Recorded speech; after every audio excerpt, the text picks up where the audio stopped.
and prevention, 64% of AIDS case management, 64% of early intervention funding, 100% of the therapeutical monitoring program, 100% of the HIV housing program from the state, and 100% of dental.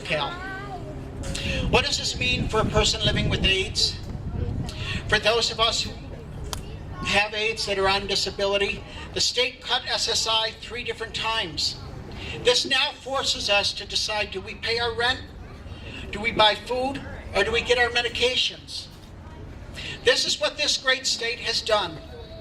We're no longer the great state because this great state sent a message to the rest of the United States and to the world that the most vulnerable are the most expendable. Are we going to tolerate that? No! I can't hear you. Are we going to tolerate that? No! One more time, are we going to tolerate that? No! The most vulnerable, the young, the elderly, the disabled.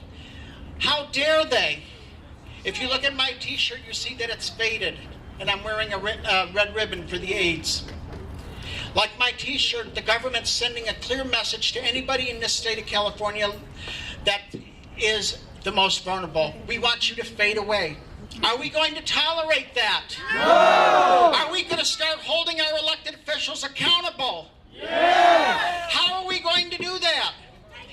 And the very next election, we will vote for those who truly are going to stand up and represent all of the people, including the most vulnerable. Let me hear you. We are going to stand up together. People united. We cannot be defeated if we are united.